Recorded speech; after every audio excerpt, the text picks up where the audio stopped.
జకర్యా గ్రంథం 4వ అధ్యాయం 1వ వచనం. నాతో మాట్లాడుచున్న దూత తిరిగి వచ్చి నిద్రపోయిన ఒకని లేపినట్లుగా నన్ను లేపి, నీకు ఏమి కనబడుతున్నదని అడగగా, నేను సువర్ణమయమైనటువంటి దీపస్తంభము, దాని మీద ఒక ప్రమిదయును, దీపస్తంభమునకు 7 దీపములను, దీపమునకు 7 గొట్టములను కనబడుచున్నవి. స్తోత్రం దేవా. ఈరోజు ఒక వాక్యం ధ్యానిస్తుండగా మాతో మాట్లాడి ప్రతి వారికి వినగల చెవి గ్రహించగల అనుగ్రహించమని నజరేయుడైన యేసు నామములో ప్రార్థించి నమ్మి పొందుకుని ఉన్నాం తండ్రి, ఆమేన్. జకర్యా గ్రంథం 4వ అధ్యాయం 3వ వచనం. మరియు 2 ఒలీవ చెట్లు దీపస్తంభమునకు కుడి ప్రక్కన ఒకటి, ఎడమ పక్కన ఒకటి కనబడుచున్నవని చెప్పి, నా ఏలినవాడా, ఇదేమిటని నాతో మాట్లాడుచున్న దూతను అడిగి తిని, నాతో మాట్లాడుచున్న దూత, ఇదేమిటో నీకు తెలియదా అని నన్ను అడగగా, నేను నా ఏలినవాడా, నాకు తెలియదని. 6వ వచనం. అప్పుడు అతడు నాతో ఇట్లా అన్నాడు, జెరుబ్బబేలునకు ప్రత్యక్షమగు యెహోవా వాక్కు ఇదే, శక్తి చేతనైన బలము చేతనైన గాక నా ఆత్మ చేతనే ఇది జరుగునని సైన్యములకు అధిపతియగు యెహోవా సెలవిచ్చాను. హల్లెలూయా. 7వ వచనం. గొప్ప పర్వతమా, జెరుబ్బబేలును అడ్డగించుటకు నీవు ఏమాత్రము దాను, నీవు చదును భూమి అగుదువు, కృప కలుగును గాక అని జనులు కేకలు వేయగా అతడు పైరాయి తీసుకొని పెట్టించును.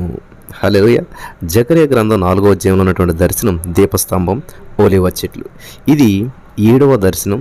ఇంతవరకు వచ్చినటువంటి దర్శనాల వరుస క్రమం మనకెంతో ఆసక్తిని గొలుపుతూ ఉంది. ఒకటోది ఏంటంటే గొంజి చెట్ల క్రింద గుర్రపు రౌతులు, రెండోది ఏంటంటే 4 కొమ్ములు, మూడోది 4 లోహకారులు, నాలుగోది ఏంటంటే కొలనూలు పట్టుకున్న మనిషి, 5వది ఏంటంటే యెహోషువ శైతాను, 6వది ఏంటంటే చిగురు 7 కన్నులు కలిగినటువంటి రాయి. గమనిస్తున్నారా? ఇక్కడికి 6 అవని. మొదటి 4 దర్శనాల్లో ఇజ్రాయేలీలు ఏ విధంగా బబులోనులో దాస్యత్వంలో మగ్గిపోయారు చూపబడింది. చిగురే రాయి అయిపోయిందనమాట. దానియేలు దర్శనంలో కూడా ఈ రాయే కనిపించింది. దానియేలు 2:34లో మనం చదివినట్లయితే, మరియు చేతి సహాయం లేక తీయబడిన ఒక రాయి ఇనుమును మట్టిని కలిపిన ఆ ప్రతిమ యొక్క పాదముల మీద పడి దాని పాదములను తుత్తునీలుగా విరగొట్టినట్లు తమకు కనబడెను. హల్లెలూయా. దేవునికి స్తోత్రం కలుగును గాక. అంతటా ఇనుమును, మట్టియు, ఇత్తడియు, వెండియు, బంగారం ఏకముగా దంచబడి కళ్ళంలోని చెత్తవలె కాగా వాటికి స్థలము ఎచ్చడం దొరకకుండా గాలి వాటిని కొట్టుకొని పోయాను.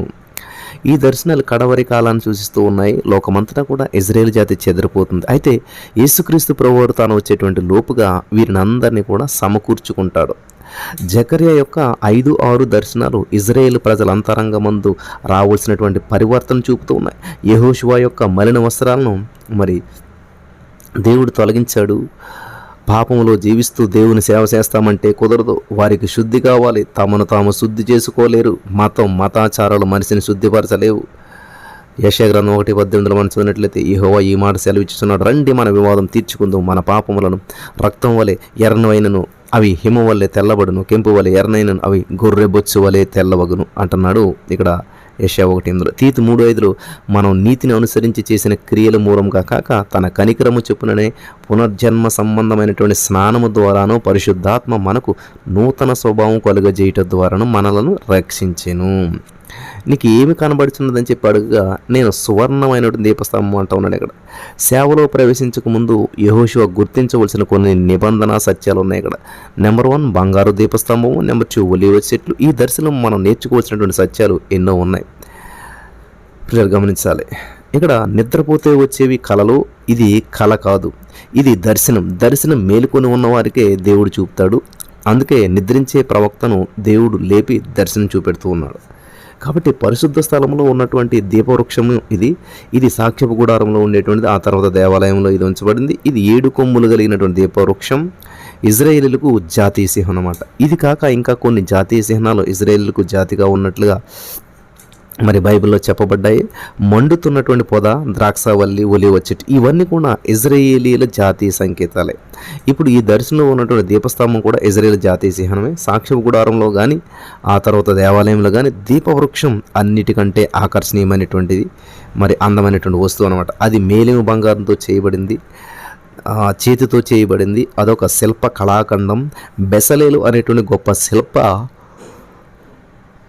తెలుసు కదా, మహాజ్ఞాని. బెసలేలు అనేటువంటి గొప్ప శిల్పి దానిని ఆత్మపూర్ణుడే నిర్మించాడు. అతడు దేవుని మహిమార్థమై దాన్ని తయారు చేశాడు.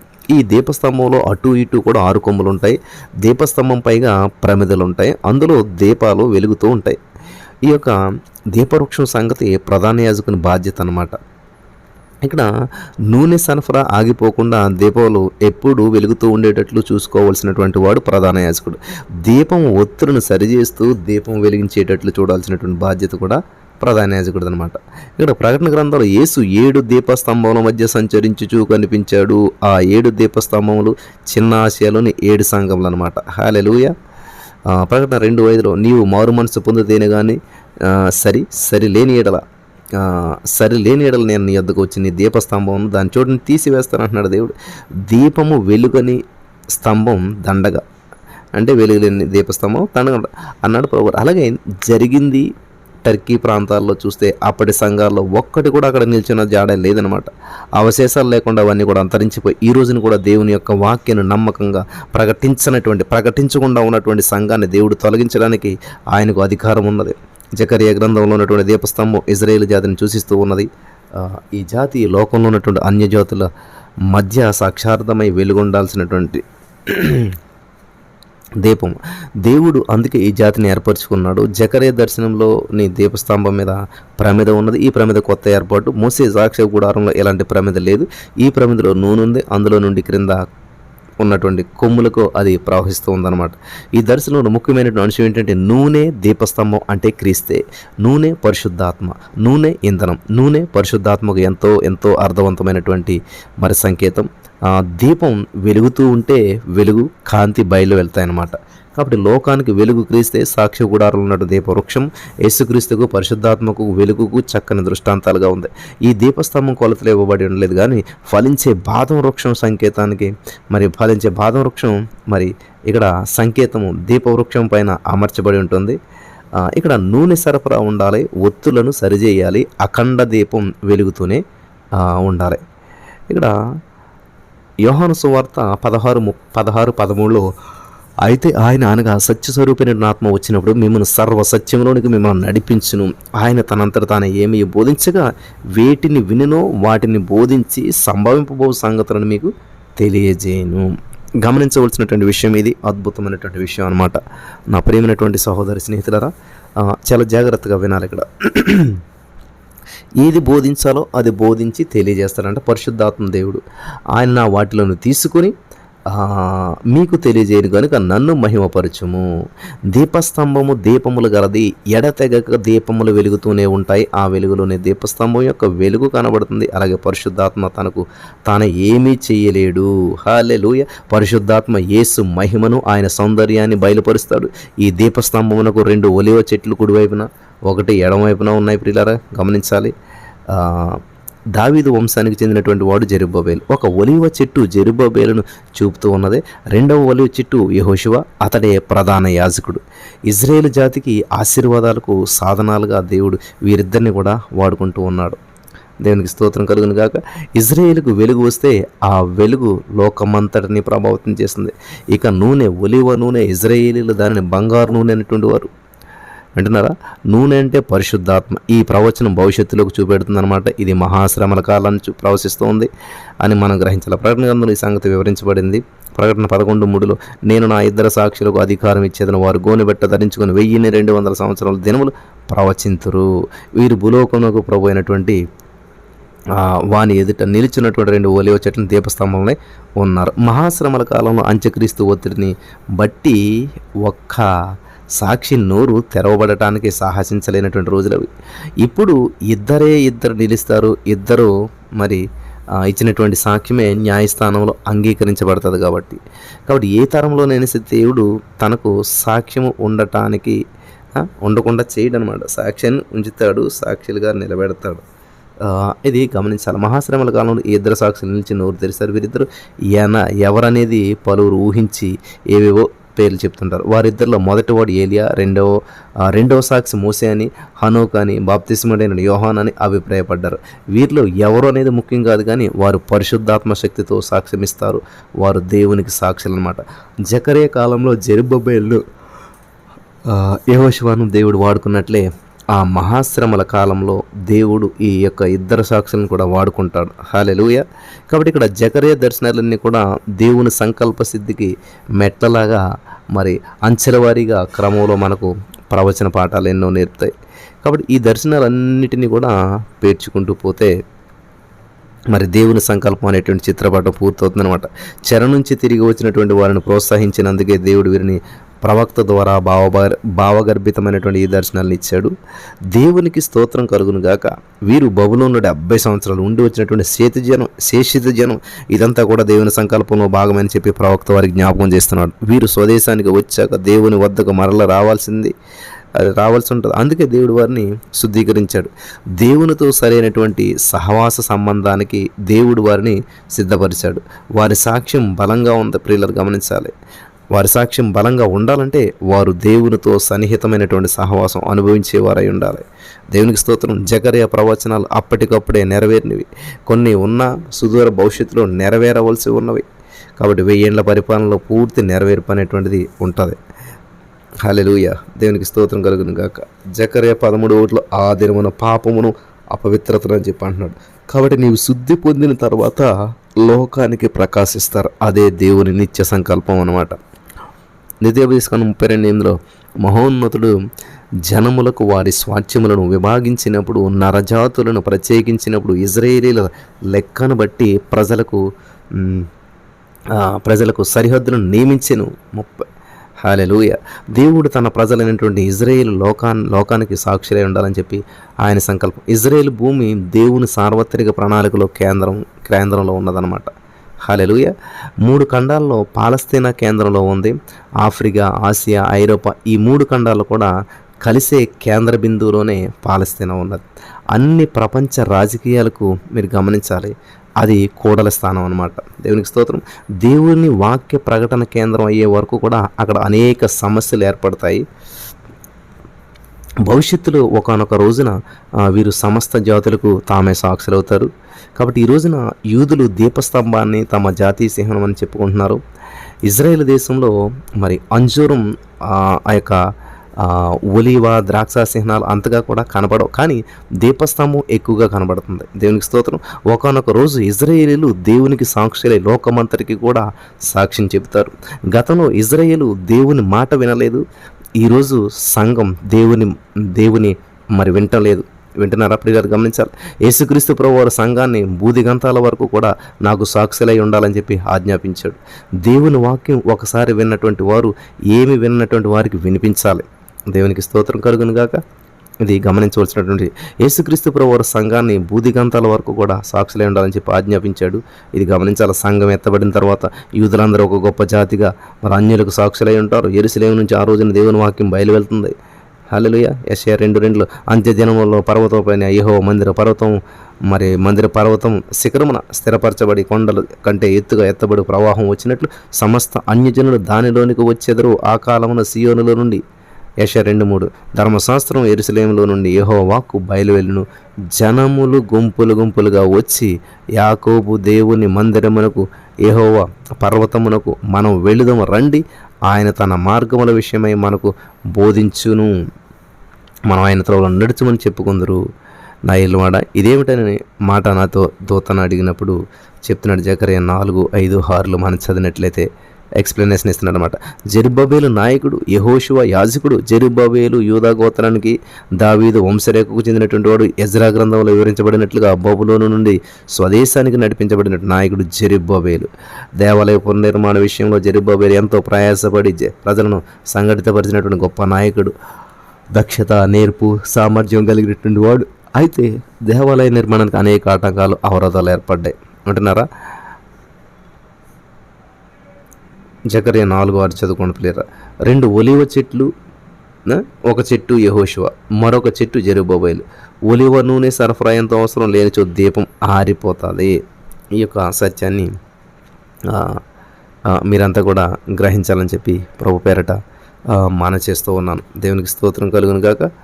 మరి ఈ జకర్యా గ్రంథం 4వ అధ్యాయం మనం ఈ 8వ వచనం మనం చదివినట్లయితే, యెహోవాకు మరలా నాకు ప్రత్యక్షమయ్యేలాగా సెలవిచ్చెను. ఏమనంటే, జెరుబ్బేలు చేతులు ఈ మందిరపు పునాది వేసి ఉన్నవి, అతని చేతులు ముగించును. అప్పుడు సైన్యములకు అధిపతి యెహోవా నన్ను మీ వద్దకు పంపి అన్నాడు.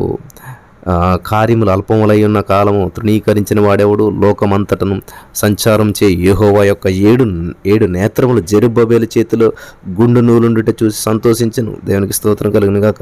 2 బంగారపు కొమ్మలలో నుండి సువర్ణ తైలమును కొమ్మరించు ఒలీవ చెట్లకు ఉన్నటువంటి 2 కొమ్మలను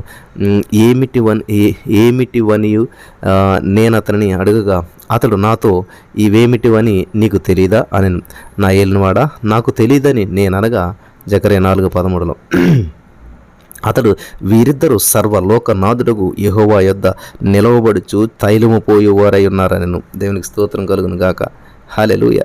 అప్పుడు అతను నాతో ఇట్లను, జెరుబ్బేలునకు ప్రత్యక్షంగా యెహోవాకు ఇదే శక్తి చేతనైన బలము చేతనైన అన్నమాట చూసాం కదా. మానవుని శక్తి సామర్థ్యాలు, బలము మొదలైనటువంటివి కేవలం నిష్ప్రయోజనమైనటువంటివి. మానసిక శక్తి ఎంత ఉన్నా కానీ దేవుని పని చేయటానికి అది చాలదు. మన శక్తి యుక్తులపై ఆధారపడితే దేవుని పని కాదు. ప్రియులారా, గమనించారా? దేవుని పని కాదు. దేవా, నువ్వు చేస్తున్నందుకు వందనాలు, నీవు సహాయం చేయండి, మేమేమి చేయలేమని చెప్పి మనం నిలబడాలి. మానవుడు తన మానసిక ప్రజ్ఞతో ప్రసంగం చేయగలడు, కానీ దేవుని పని మాత్రం చేయగలడు. మానసికమైనటువంటి వింటున్నారా, ఆ సాము గారడీలతో దేవుని కార్యం ఏమాత్రం జరగదని మనం గ్రహించాలి. ఆధ్యాత్మికమైనటువంటి కార్యక్రమాలకు ఆత్మాభిషేకం కావాలి. మానసిక శక్తులు అవతల మనుషుల మనసును ఆకట్టుకొనవచ్చును, కానీ ఆత్మను తాకవు. దేవుని జ్ఞానమునకు, మానవ జ్ఞానమునకు పొందిక ఉండదు, పొంతన ఉండదు. మానవ శక్తి, మానవ బలం చేత కాదు, కానీ దేవుని ఆత్మ ద్వారానే మానవుడు దేవుని సాధనం కాగలుగుతాడు. దేవుని పనికి శరీర బలం కాదు, ఆత్మ బలం కావాలి. శరీరానుసారమైన మనసు ఏంటంటే దేవునికి విరోధం. మనం చాలాసార్లు చూద్దాం, దేవుడు మన ద్వారా తన పని చేస్తాడు, కానీ దేవుని ఆత్మ నింపుదల గలవారే దేవుడు వాడుకునేటువంటి మనుషులు. 1000 ఏళ్ల పరిపాలన కాలంలో ఇదే సూత్రం పనిచేస్తుంది. దేవుని ఆత్మ ద్వారానే ప్రతి కార్యం జరుగుతూ ఉన్నది. ఇజ్రాయేల్ యొక్క దీపస్తంభం ప్రజ్వలిస్తుంది, పరిశుద్ధాత్మ తైలం సమృద్ధిగా సరఫరా అవుతుంది. దీనిని దీపవృక్షం 7 అంతల కాంతి గలది. హల్లెలూయా. దేవుని యొక్క దీపవృక్షం 7 అంతల కాంతి. ఈ దీపవృక్షం నుండి లోకంలోనికి కావాల్సిన వెలుగు, కాంతి వస్తుందన్నమాట. జెరుబ్బేలు కాలంలో యూదా జనవ శేషిత ప్రజ, వారికి జకర్యా ప్రవచనాలు ఎంతో ప్రోత్సాహం కలిగించాయి. దేవుని ప్రజలకు ప్రతిఘటనలు ఎక్కువైనవి, అనుమానములు, భయాందోళనలు వారికి ఎక్కువైపోయినాయి. ప్రియులారా, గమనిస్తూ ఉన్నారా? హల్లెలూయా. అలాంటి ప్రజలకు దేవుడు తన ప్రవక్త అయినటువంటి జకర్యా ద్వారా ప్రవచన సందేశాలు పలికాడు. జకర్యా దేవుని దర్శనం చూశాడు. దేవుని దర్శనాలు జకర్యా ద్వారా ఇజ్రాయేల్ జాతి మొత్తాన్ని బలపరిచాయి. హల్లెలూయా. దేవునికి స్తోత్రం కలుగును గాక. వింటున్నారు ప్రియులారా? ఇక్కడ పర్వతం అంటే ప్రతిఘటన. ఈ యొక్క ప్రతిఘటన పర్వతం జెరుబ్బేలు తొలగించగలడు. హల్లెలూయా. మత్తయి 17:20లో, అందుకని మీరు మీ అల్ప విశ్వాసం చేతనే మీకు ఆవగించేంత విశ్వాసం ఉండినరా, ఈ కొండను చూసి ఇక్కడ నుంచి అక్కడికి పొమ్మని కానీ అది పోవును. పర్వతములను కదిలించేటువంటి విశ్వాసం అంటే అభ్యంతరాలను, ప్రతిఘటనలను తొలగించేటువంటి విశ్వాసం అని అర్థం. దేవుని కార్యాలకు ఎదురయ్యేటువంటి ప్రతి ఘటనలను విశ్వాసంతో మనం గద్దించగలుగుతాం. లోకం జయించిన విజయం మన విశ్వాసమైన. 1 యోహాను 5:4 మనం చదువుకుంటూ వచ్చిన్నాం. ప్రియులారా, జెరుబ్బేలు పర్వతం అంటే అది ప్రతిఘటన పర్వతము. జెరుబ్బేలు విశ్వాసమునకు అది చదునైనటువంటి నేలమట్టం అవ్వాల్సిందే. ఎన్ని అభ్యంతరాలు, ప్రతిఘటనలు ఎదురేసే దేవాలయం కట్టబడవలసిందే. వింటున్నారా ప్రియులారా? ఇక్కడ రోమపత్రిక 8:37 ఇట్లుండగా ఏముందు, దేవుడు మన పక్షం ఉండగా మనకు విరోధి ఎవడు? హల్లెలూయా. దేవునికి స్తోత్రం. పైరాయి పెట్టబడిందంట, అంటే ముగిసిందని ప్రజల నినాదం మధ్య మరి మందిర నిర్మాణం దిగ్విజయంగా పూర్తవుతుంది. నిరాశ, నిస్పృహలో ఉన్నటువంటి శేషిత ప్రజలకు ఈ ప్రవచనం ఎంతో ఆశాభావాన్ని రేకెత్తించింది. హల్లెలూయా. ఈ మందిరమునకు పునాది వేసినటువంటి వాడు జెరుబ్బేలు. అతని చేతుల మీదుగానే ఇది ముగించబడింది. ఆరంభించిన వాడే ముగిస్తాడు. దేవునికి స్తోత్రం కలుగును గాక. హల్లెలూయా. కాబట్టి మీరు ఈ సత్క్రియను ఆరంభించినటువంటి వాడు యేసుక్రీస్తు దినం వరకు కూడా మరి దానిని కొనసాగించనని చెప్పి రూఢిగా నమ్ముచున్నాను. 1 ఫిలిప్పీ 1:6లో మనం చూస్తూ ఉన్నాం. కాబట్టి జెరుబ్బేలు చేతులు ఈ మందిరపు పునాది వేసి ఉన్నవి, అతని చేతులు ముగించును. దేవునికి స్తోత్రం కలుగును గాక. హల్లెలూయా. అతడు సైన్యములకు అధిపతి యెహోవా నన్ను మీ వద్దకు పంపుచున్నాడు అని తెలుసుకుందు అని 4:9 చెప్తున్నాడు. జకర్యా 4:9. హల్లెలూయా. దేవునికి స్తోత్రం కలుగును గాక. కాబట్టి ఇక్కడ కార్యములు అల్పమైన కాలం అంటున్నాడు. జకర్యా 4 లోకమంతటను సంచారం చే యెహోవా వాక్ అంటున్నాడు. కాబట్టి గుండు నూలుతో కట్టడంలో ఏమీ తేడాలు రాకుండా చూస్తారన్నమాట. దేవుడు జెరుబ్బయలు చేతిలో ఉన్నటువంటి గుండు నూలును చూస్తూ ఉన్నాడు. దేవుడు అతని కృషిని, నిర్మాణ కార్యక్రమమును చూసి ఎంతో సంతోషిస్తూ ఉన్నాడు. ఆయన 7 కన్నులు గలవాడు, అనగా శ్రద్ధగా పనిచేసేటువంటి వాడు, పని చూసేవాడు మన దేవుడు. కాబట్టి ఆయన కన్నులు లోకమంతటా సంచారం చేస్తున్న ఏమి జరుగుతున్నది, ఎలా జరుగుతున్నది అనేది ఆయనకు బాగుగా తెలియదు. ఆయనకు మన కష్టం, మన ప్రయాస అంతా తెలుసు. హల్లెలూయా. ఏమి జరుగుతున్నది, ఎలా జరుగుతుంది అనేది ఆయనకు బాగా తెలుసు అనమాట. దీపస్తంభమునకు ఇరుపక్కల నుండి 2 ఒలీవ చెట్లు ఏమిటివన్నీ జకర్యా 4:11 చెప్తున్నాడు అనమాట. అడుగుతూ ఉన్నాడు అనమాట. జెరుబ్బయలు ఒక అధిపతి, యెహోషువ యాజకుడు, ఆ 2 కొమ్ములు వీరే. హల్లెలూయా. సువర్ణ తైలాభిషేకం వీరికి ఉన్నది అని ప్రభువు వివరించాడు. ఇజ్రాయేల్ చేసిత ప్రజ మరి వారి పాపములు ఒప్పుకొని పశ్చాత్తాప్తులైనప్పుడు దేవుని విమోచనాత్మకమైనటువంటి కృపను పొందిన వారే, శుచిగల వారై క్రీస్తు నీతి యందు నిలిచి ఉన్నారు. ఇది ఎంతైనా కూడా ఆకర్షణీయమైనటువంటి దృశ్యం. ఇది దేవునికి మహిమ. ఆత్మపూర్ణమైనటువంటి వీరిని దేవుడు ఒక జాతిగా వాడుకుంటాడు. వీరు మరి అద్భుతం, అన్యజాతులకు సాక్షార్థంగా నిలుస్తారు. ఇందులో మనందరికీ, ప్రతి ఒక్కరికి ఒక సందేశం ఉన్నది. దేవుని బిడ్డలందరూ కూడా ఆత్మపూర్ణులై ఉండాలని చెప్పి దేవుడు కోరుకుంటున్నాడు. అయితే ప్రతి ఒక్కరు కూడా నెరవేర్చాల్సినటువంటి కొన్ని షరతులు ఉన్నాయి. దేవునికి స్తోత్రం కలుగును గాక. వింటున్నారా ప్రియులు? ఎఫెసీ 4:30 దేవుని పరిశుద్ధాత్మను దుఃఖపరచుకుని విమోచన దినం వరకు ఆయన యందు మీరు ముద్రించబడి ఉన్నారు. హల్లెలూయా. నీ జీవితంలో పాపం అంటే నీవు ఆత్మ నింపుదల పొందలేవు. నీ జీవితంలో పాపం ఉంటే ఆత్మని, దేవుని దృష్టిలో ప్రియులరా, మనం పరిశుద్ధులము, నిష్కళంకలమై ఉండాలి. ఆత్మను దుఃఖ పెట్టకూడదు. ఆత్మను ఆర్పకుడే. 1 తెస్సలోనికై 5:18 ఆత్మను ఆర్పకుడు అంటున్నాడు దేవుడు. అనగా దేవుని చిత్తం నుంచి వైదొలగిపోవడం, దూరం అవ్వడం. అలా ఉన్నటువంటి వారు దీపము ఆర్పివేసినట్లు పరిశుద్ధాత్మ నడుపుదలను చీకట్లో పడిపోతారు. హల్లెలూయా. దేవుడు నిన్ను ఒక చోటికి వెళ్ళమని చెప్పినా సరే నీవు వెళ్ళకపోతే దేవుడు నిన్ను వాడుకోడు. దేవుడు నిన్ను వెళ్ళవద్దన్న చోటికి నువ్వు వెళ్ళినా దేవుడు నిన్ను వాడుకోడు. అవిధేయులలో దేవుని ఆత్మదీపం ఆరిపోతుంది. గలతీ 5:16 నేను చెప్పినది ఏమనగా ఆత్మానుసారమైనటువంటిగా వారిగా నడుచుకుని అప్పుడు మీరు శరీరేచ్ఛను నెరవేర్చరు. మనం ఆత్మను అనుసరించి ఆత్మకు అనుగుణంగా నడుచుకోవాలి. ఆత్మ నడుపుదలపై ఆధారపడాలి. మనం మన స్వశక్తితో చేయలేము అని ఒప్పుకోవాలి. దేవునికి స్తోత్రం. మనం ఆత్మ నడిపించినట్లుగా నడవాలి. శరీరేచ్ఛను అనుసరించి ప్రవర్తించకూడదు. దేవునికి స్తోత్రం కలుగును కాక. హల్లెలూయా. ఈ దీపస్తంభములను గూర్చినటువంటి దర్శనం ఎంతో అర్థవంతమైనటువంటిది. జకర్యా దినాలలో శేషిత ప్రజలకు ఈ దార్శనికమైనటువంటి సందేశాలు ఎంతో ప్రోత్సాహం కలిగించాయి. దేవునికి స్తోత్రం కలుగును గాక. హల్లెలూయా. కాబట్టి కొలత లేకుండా దేవుడు తన ఆత్మను సర్వ శరీరాల మీద కుమ్మరింపజేసేటువంటి రోజు త్వరలో రాబోతుంది. ఈ ప్రవచనం నెరవేర్పు దేవునికి మహిమ. ఇది భవిష్యత్తులో నెరవేర్చేటువంటి ప్రవచనం అన్నమాట. ఈ పాఠంలో అల్పక్రియలు అనేటువంటి మాట ఎంతో ముఖ్యమైనటువంటి ఈ రోజు నింటున్న ఈ వర్తమానంలో దేవుడు మానవుల అంచనాలను తలకరించి చేస్తాడు. సాధారణ వ్యక్తుల ద్వారా అతి సాధారణమైన పరిస్థితుల్లో దేవుడు అసాధారణమైన కార్యాలు జరిగిస్తాడు అని మనం ఎరగాలి. మొదట్లో ఇజ్రాయేలులకు ఇదంతా కూడా అల్ప ఇష్టం అనిపించింది. దేవుని యొక్క ఘనకార్యాలు మనం చూసినట్లయితే ప్రియులరా, తరచుగా అల్పముగాను స్వల్ప విధానంలోనూ ఆరంభమైనట్లు కనిపిస్తాయి. కానీ దేవుడు పిలిచి అప్పగించిన పని చిన్నదిగా ఉన్నదని దైవ సేవకుడు ఎవరు కూడా నిరుత్సాహపడకూడదు. చిన్న విత్తనములో ఒక మహావృక్షం ఇమిడిచ్చేవాడు దేవుడు, మన దేవుడు. ఆయన కార్యములు సృజనాత్మకమైనటువంటి. జెరుబ్బయలు, యెహోషువ వీరిద్దరు కూడా ఆత్మాభిషేకం గలవారు, తైలపుత్రులు అని దేవుడు వీరిని పేర్కొంటున్నాడు. అది సువర్ణ తైలం అంటున్నాడు దేవుడు. దేవుని యొక్క ఆధ్యాత్మికమైనటువంటి ప్రభావం నుంచి ప్రవహిస్తుంది. జెరుబ్బయలు యెహోషువ సేవకుడై మరి యెహోవా సేవకు అభిషేకించబడినటువంటి నడినప్పుడు వారిపై నూనె పోయబడింది. వారికి ఆత్మవరాలు, ఆత్మశక్తి ప్రసాదించబడినవి అనుటకు తైలాభిషేకం ఒక సంకేతం అనమాట. వీరిద్దరు కూడా ఒలీవ కొమ్మలు, ఒలీవ చెట్లు అంత పెద్దవి కాకపోయినా కానీ ఒలీవ కొమ్మలు అవి ఆకర్షణీయమైనటువంటి, ఒలీవ పువ్వులు, పండ్లు, నూనె ఎంత విలువైనటువంటి.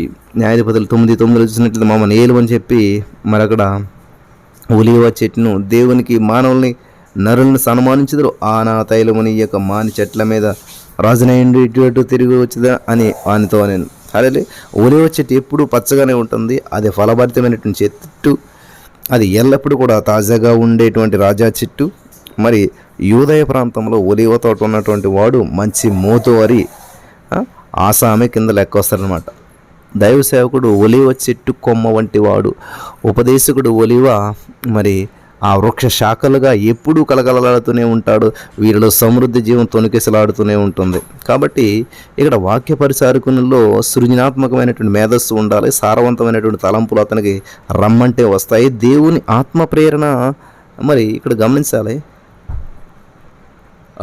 దైవ సేవకుని యొక్క యోగ్యత, బహిరంగంగా వాక్యం బోధించే వ్యక్తి ఆత్మశక్తి గలవాడైతేనే నిలవాలి, లేనట్లయితే మౌనంగా ఉండాలన్నమాట. జెరుబ్బేలు యెహోషువ రెల్లు లాంటి వారు కారు, వారు దేవుని ఇంటిలో పచ్చని ఒలివ చెట్ల వంటి వారు. ప్రసంగ వేదికలో శక్తి, తాజాదనం, సృజనాత్మకత లోపిస్తే అది నిర్జీవమైనటువంటి కొయ్య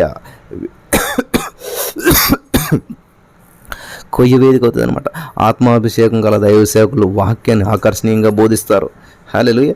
ఒలివ నూనె అంటే పాలస్తీనా ప్రజలకు ఎంతో ఇష్టం. అది ఆరోగ్యవంతమైనటువంటి కమ్మని నూనె. ఒలివ నూనెను సువర్ణ తైలం అని చెప్పి ఎందుకు అన్నారంటే, ఒలివ నూనె ప్రపంచమంతటికి కూడా బంగారం వంటిదన్నమాట. హల్లెలూయా, దేనికి స్తోత్రం. ఇక్కడ నైతిక ప్రబోధాలు, ఆరాధన, వాక్య పఠన, ఒలివ నూనె కుమ్మరింపే యేసుని గురించినటువంటి అతి శ్రేష్టమైనటువంటి జ్ఞానంతో పోల్చి చూస్తే మిగతా అంతా కూడా నష్టమే, అతి పెంటతో సమానమే అన్నాడు పౌలు గారు. కాబట్టి జ్ఞాన సర్వస్వంలోనికి సత్యం అనేటువంటి ఒలివ నూనె పోసేవారే వాక్య బోధకులు. ఇది గమనించాలి. జెరుబ్బేలు, యెహోషువ వీరిద్దరు కూడా సర్వలోకనాథుడైనటువంటి యెహోవా యొద్ద నిలువబడుతూ తైలం పోసేటువంటి వారు. దేవుని సన్నిధిలో నిలబడటంలో ఎంతో హుందాతనం ఉన్నది, ఎంతో ఆనందం ఉన్నదన్నమాట. కాబట్టి ఇక్కడ జెరుబ్బేలు, యెహోషువ వీరిద్దరూ కూడా